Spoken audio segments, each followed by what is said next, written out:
길이, 네, 길이까지 말씀드렸죠. 제 차 그렇게 해서 9m 60짜리 윙바디가 됐습니다. 9m 60짜리 윙바디가 된 그 계기가 그거예요. 그 특장 이사님께서 이렇게 말씀을 해주시고 조언을 해주셔서 그래놨더니 지금 차 길이가 지금 광학버스 제일 길게 나와 있다는 12.5m 길이랑 똑같습니다. 12.5m고요. 이게 차 길이는 그래요. 그 11톤이나 또 18톤이나 어차피 11톤이나 18톤이나 길이 같고요.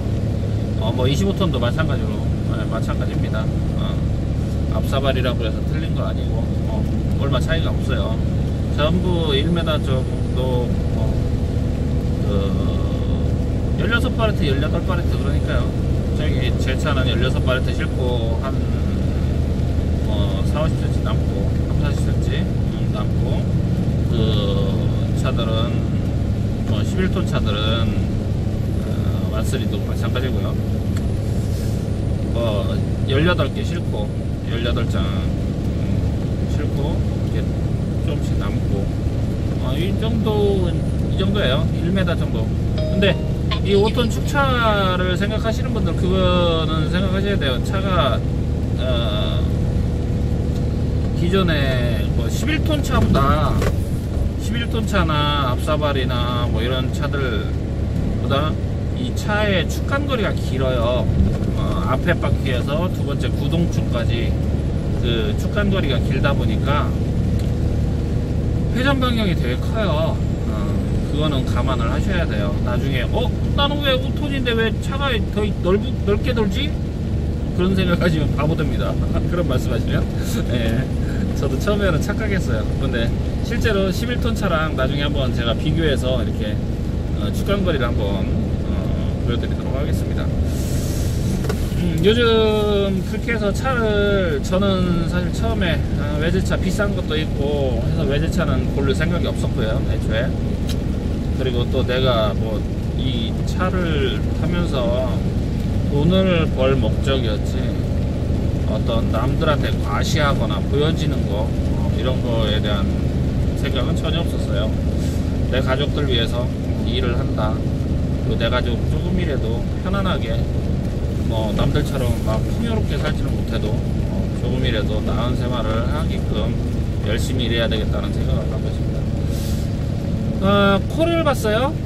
콜을 보다 보니까 패턴이 나오더라고요. 언제 어떻게 어디서 어떤 물건이 콜이 뜨는지 그런 게 나와요. 매일같이 같은 시간대에 콜이 뜹니다. 어떤 업체는 요 시간대, 어떤 업체는 요 시간대. 그러니까 그 자기네 그 주선사나 아니면 물류회사에서 그 오다가 나오는 시간, 그러니까 용차를 배차해야 되는 시간대들이 있어요. 그 시간대에 따라서 긴급하고 빼놓고는 대부분 다 그 시간대에 거의 올라옵니다. 거의 동일한 시간대에. 저는 그걸 많이 참고하고 다녔어요, 처음에. 그건 좀 이따 다시 한번 얘기하기로 하고요.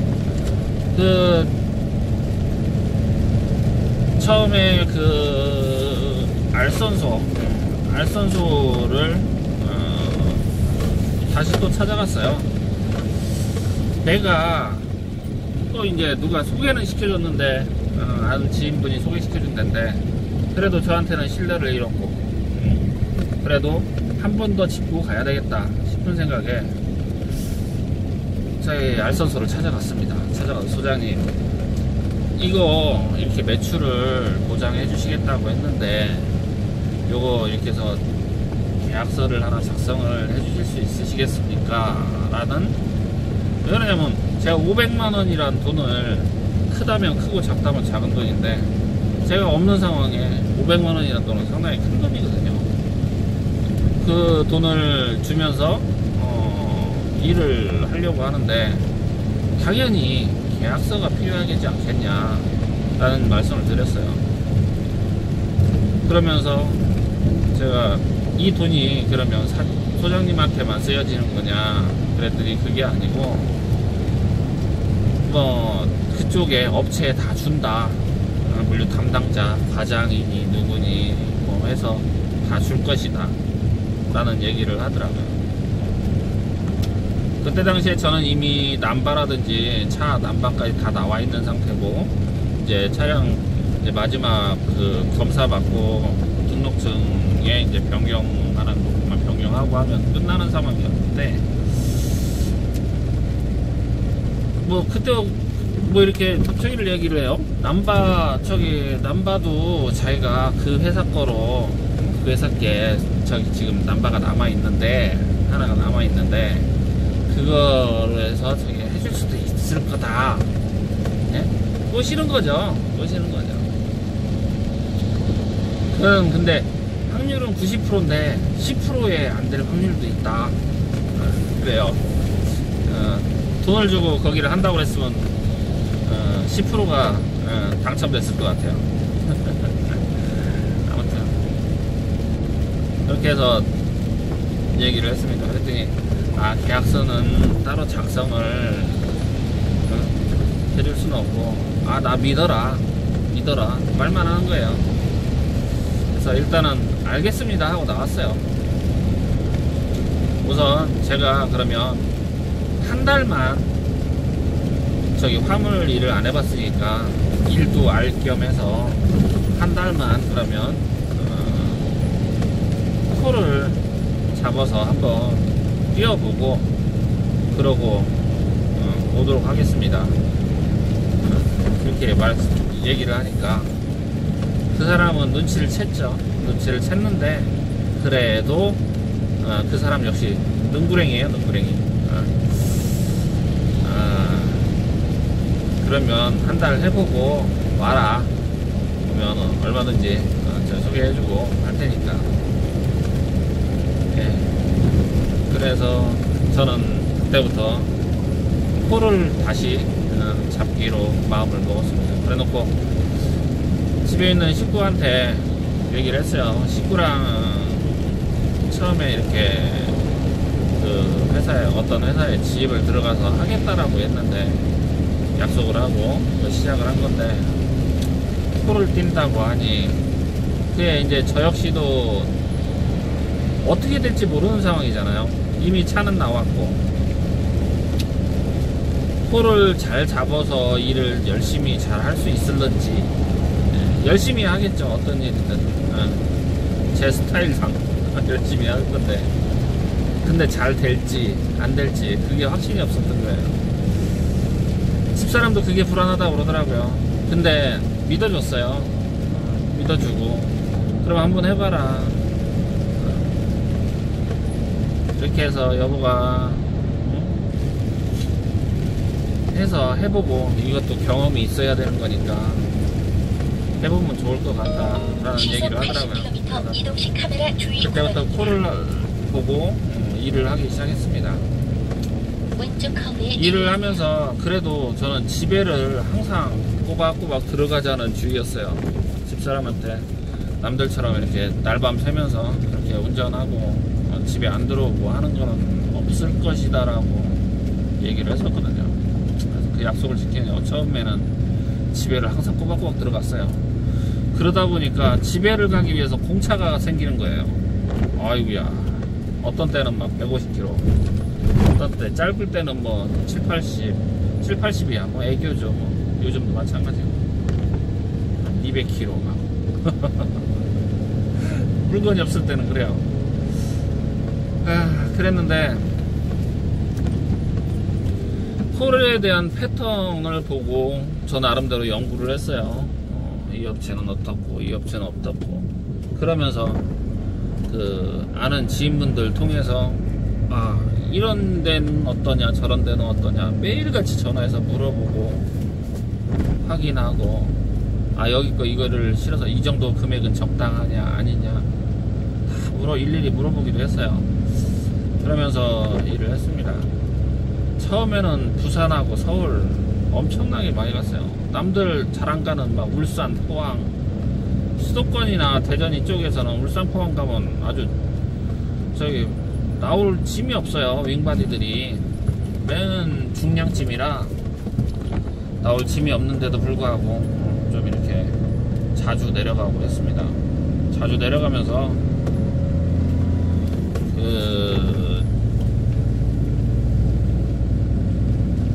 자주 내려가서 또 제가 이제 내려갔던 이유는 거리가 길면 금액이 좀 크잖아요. 그래도 예전에는 그래도 적당한 금액을 줬어요. 지금보다는 더 많은 금액을 줬는데 그래도 기름값하고 이렇게 뭐 계산을 하면 이게 버는 게 아니더라고요. 내 몸도 축나고 차도 거리를 많이 뛰게 되고 그러면 그렇다고 해서 뭐 딱 저기 200km 간다고 해서 100km 가는 거에 딱 2배를 주느냐 그것도 아니거든요. 저는 뭐 140%, 150% 이 정도 선이라고 보면 돼요. 그래서 제가 일을 하면서 저는 생각했어요. 또 그래도 안정적인 그런 부분을 찾기 위해서 그냥 일만 해갖고는 안정적이지 않고 매달 매출이 들쑥날쑥 오르락내리락 하는 그런 것들이 이렇게 발생할 것 같아서 조금 코를 보면서 일을 하면서도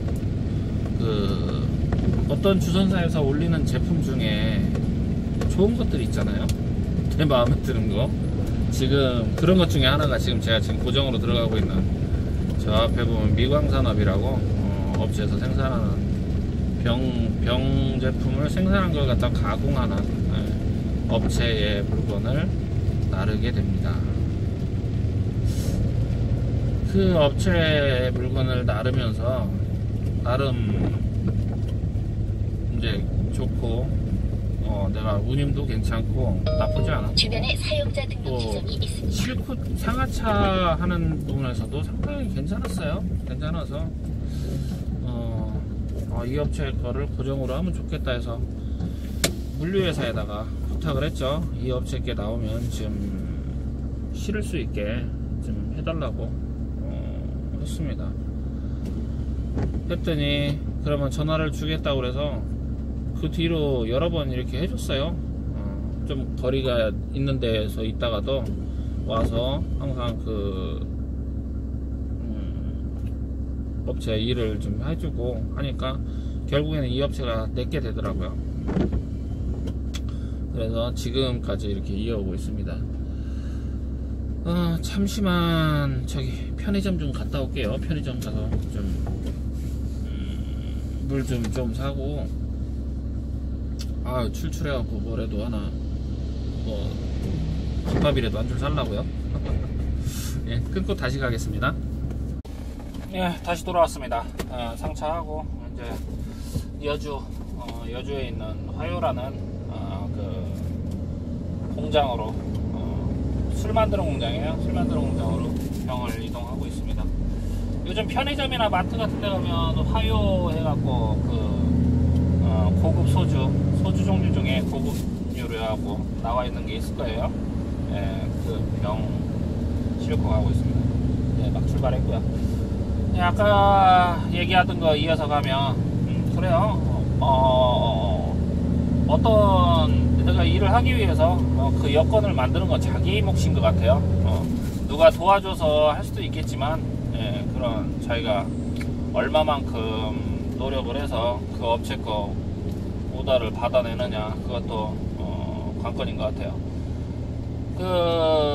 지금은 많이 사정이 녹록지 않아요. 전에 올린 그 영상에도 제가 말씀을 드린 바가 있는데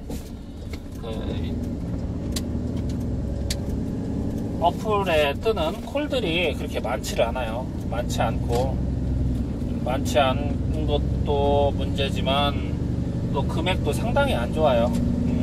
뜨는 것들이 예전보다도 보통 기본 뭐 장거리가 아니라 단거리, 그러니까 시내, 우리 시내발이라고 그러죠. 시내를 이렇게 다니는, 그러니까 짧은 구간, 뭐 50km, 30km 뭐 이렇게 가는 것도 뭐 1톤 차 뭐 저기 5만원 받고 가나, 저기 뭐야 5톤 차들 뭐 돈 10만원도 안 되는 거 4만원 5만원 뭐 적게는 막 그렇게도 올리고, 뭐 어떤 데서는 뭐 7만원 6만원 뭐 그래요. 좀 한마디로 거지 같죠. 그러다 보니까 저도 이제 방법을 찾은 게, 전에는 이제 어플만 잡고 이렇게 다니다 보니까 그 매출도 그래도 괜찮았어요. 그러다 보니까 굳이 내가 돈을 500만원씩이나 줘가면서 그 알선소를 통해서 할 필요가 없겠다라는 생각이 들어요. 그리고 그 사람 말을 일단은 못 믿겠더라고요. 못 믿겠고, 또 그런 와중에 제가 콜 잡고 다니는 와중에 또 그쪽에서 일하는 다른 사장님을 만났어요. 일이 없대요. 일이 없어갖고 자기도 나와야 될 것 같다고 그런 말씀을 하시더라고요. 그러니까 자꾸 차들은 나가고 일은 없고, 일이 없어도 계속 순환을 해야 되는, 차를 돌려야 되는데 차들이 자꾸 빠져나가니까 그 차들을 메꾸기 위해서 그런 식으로 잡았던 거예요. 잡아놓고 자기네들 돈을 사실 받으면서 가야 되는 입장인데, 그런 게 아니라 돈을 주고 가야 된다고, 돈을 그쪽에다가 돈을 줘야 된다고 그렇게 거짓말을 하고, 사기죠, 사기. 좋은 일 하는 것처럼 처음 화물 일하는 사람들, 시작하는 사람들 등쳐먹으려고 하는 그런 거지 같은 악마 같은 나쁜 사람들이 많은 것 같아요. 다 죽여버려야 돼. 이런 말 안 하려고 했는데. 아무튼 그렇고요. 우리 사장님들도 처음에 차를 구입하실 때 내가 어떤 일을 어떻게 할 것이냐, 그거부터 찾아보세요. 내가 어플만 보고 다닌다? 요즘은 조금 힘들어요. 어플만 보고 다녀서는. 차라리 저한테 연락 한번 주세요.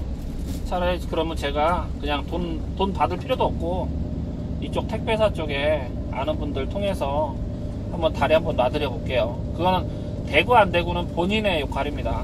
그래서 잘 되고 해서 하면, 그래도 요즘 이렇게 우리 택배만 전문으로 하시는 분들 보면 900만원에서 1000만원 정도는 찍고 다녀요. 그러니까 연락 주세요. 연락 주시면 제가 어떻게 한번 자리 한번 마련해서 이렇게 소개는 시켜드려 볼게요. 그거 진짜 좀 전에 말씀드린 것처럼 나머지는 자기 몫입니다. 어디다 누가 소개를 해줘도. 근데 뭐 너무 많은 분들 뭐 제가 다 일일이 다 소개는 시켜드릴 수는 없고, 뭐 이렇게 제가 몇 분 정도는 이렇게 얘기를 해드릴 수는 있습니다. 뭐 한진이든 CJ든 그거 저기 맞는 쪽에, 그러면 거기에 맞는 차량 그 뒤에 차량을 선택하시면 돼요. 뭐 완쓰리를 한다든지, 아니면 뭐 저기 10톤 11톤 차, 요새는 11톤 차를 많이 선호 안 하는 게, 어차피 적재 용량이 비슷한데 누가 11톤 차를 하려고 하겠어요. 다 저기 5톤 축차, 아무래도 기름도 좀 덜 먹고 하는 5톤 축차로 해서 9.8m, 지금 9.8m 10m 짜리도 나오는데, 현대 이제 저희 와이드캡 같은 경우에는 10m까지 나와요. 차가 지금 10m까지 뽑을 수가 있는데, 그러면 그거를 그렇게 할 수가 있는데 굳이 11톤 차를 누가 하려고 하겠어요? 만약에 택배를 한다 쳤을 때, 그러면 저기로 해서 이렇게 하셔도 되고, 뭐 그런 식으로 어떤 내가 일머리를 잡아놓고, 그러니까 어떤 일을 할 것인지를 생각을 하고, 그거에 대해서 상담도 하고, 아는 분들하고 조언도 듣고 해서 차종을 차량 톤수라든지, 아니면 내가 윙바디로 할 것인지, 아니면은 내가 일반 짐 중에 할 수 있는 뭐 카고 차를 할 것인지, 아니면 또 막말로 트레일러 면허를 따서 트레일러를 할 것인지 그런 거를 정하시면 될 것 같아요. 뭐 지금 기존에 우리 저기 지금 여기서 트럭커를 해보겠다 하시는 분들은 대부분 다 대형 면허를 갖고 계신다든지 아니면 일종 보통 면허를 갖고 계실 거예요. 그러니까 일종 보통 면허 같은 경우에 11톤 딱 11톤까지는 운행이 가능합니다. 영업용 화물차. 그리고 저기 그 11톤 이상 되는 톤수를 운행하기 위해서는 대형 면허가 있어야 되고요. 아무튼 그런 식으로 그 차량 선택을 하시면 될 것 같고, 내가 일을 잡는 거에 대해서는 처음에 처음부터 지입을 들어가서 안정적인 금액을 확보를 하면 좋아요. 좋은데 저는 그거에 한 달 정도만 여유를 가지고 그 콜을 잡아서 하든 아니면 지인분들 통해서 물건을 잡든 뭐 해서 한 달 정도만이라도 이렇게 그냥 다녀보시면 어떨까 싶어요. 왜 그러냐면 이런 상황도 막다뜨려보고 한 달은 짧은 기간이지만 그래도 그 기간 동안에 내가 어느 정도 잡으면 만약에 하루에 한 군데씩만 가도 30군데예요. 뭐 빨간 날 뺀다고 해도 25군데를 갈 수가 있어요. 그러면 그 업체들 다 계속 똑같은 업체만 들어가는 게 아니에요. 콜을 잡다 보면 이 업체도 가고 저 업체도 가고 이런 하차지 저런 하차지 다 들어가게 된다고요. 거기도 가보고 여기도 가보고 이 물건도 실어보고 저 물건도 실어보고 가벼운 거 무거운 거, 예? 부피가 큰 거 부피 작은 거, 또 냉장하시는 분은 냉장짐도 실어보고, 타코메타가 제대로 저기 찍혀서 나오는지 안 나오는지 이런 것도 다 파악을 한 다음에 이렇게 어디 진짜 지입하는 회사든 어디든 가서 일을 하시는 편이 좋으실 거라 생각합니다. 그래야 만약에 지입사에서 나왔을 때 내가 그 전에 해봤던 경험을 가지고 겁먹지 않고 그 일을 다시 또 거기가 아니더라도 다른 일을 또 할 수가 있는 거예요. 만약에 내가 지입사를 이쪽에서 다른 쪽 지입사로 옮기는데 한 달 동안 다른 차가 빠질 때까지 기다려야 된다 그러면 거기서 미리 한 달 전에는 미리 얘기하고 내가 이 정도의 날짜에 빠지겠습니다 해서 빠지면 좋은데, 그 날짜에 딱 바로 하루도 쉬지 않고 나가서 일을 또 계속 하면 좋은데, 그게 아니라 그게 연계가 말처럼 쉽지 않잖아요. 그러면 일주일이고 열흘이고 그냥 놀아버리면 놀을 수도 없잖아요. 어떻게 놀아요? 하루 놀면 노는 만큼 이 전부 개인 사업자들인데 그만큼 까지잖아요. 까진다고 그러면 안 되지. 네, 마이너스예요. 마이너스이기 때문에 마이너스가 좀이라도 덜 지려면 그런 저기 콜을 이렇게 조금 해봤던 분들은 그래도 나 이렇게 해서 콜 잡아서 일주일이라도 해야지, 아니면 2주라도 해야지, 한 달이라도 해야지, 한 달을 하다가 가면 되니까요. 그런 기본은 하면 되잖아. 기본이라도 하루 뭐 많이는 아니더라도 내 할부금 내고 기름값 내고 그렇게 할 정도 기본은 하면 되니까 그렇게 하는 게 좋지 않을까 싶습니다. 어떻게 도움이 좀 되셨나 모르겠어요. 제가 어떻게 뭐 다른 부분을 해서 설명을 해드리고 하는 것보다 제가 했던 거 위주로 좀 설명을 해드리고 도움을 드리려고 해봤는데, 말씀드렸는데 어떻게 도움이 되셨나 모르겠습니다. 막막하다고 생각하기보다도 일단 부딪혀야 돼요. 그 순서만 제가 말씀드렸죠. 차를 알아보기 전에 내 일을 먼저 알아봐라. 첫째, 일을 먼저 알아봐라. 둘째, 일을 알아볼 때 사기꾼을 주의해라. 내 귀에 쏙쏙 들어오는 말은 다 사기꾼들이 하는 얘기예요. 입 발린 소리니까. 또 그리고 처음에는 나를 위해 주는 척, 그런 말이 나한테는 듣기가 좋잖아요. 듣기 좋은 말 하는 사람들, 그런 말을 조심해라. 셋째, 차를 구입해라. 세 번째가 차예요. 차를 구입할 때도 내가 그 전에 상담했을 때, 이런 부분에 대해서 메리트가 있고, 이런 부분에 대해서 내가 이렇게 일을 할 거니까 이런 차가 낫겠다, 좋겠다.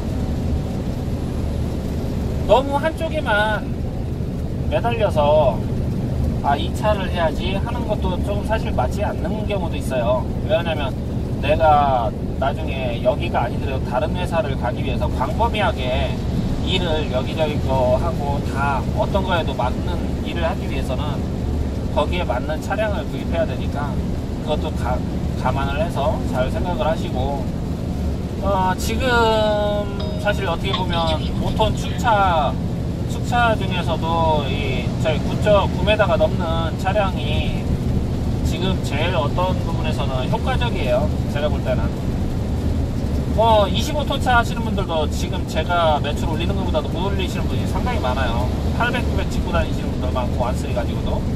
네, 그래요. 그러니까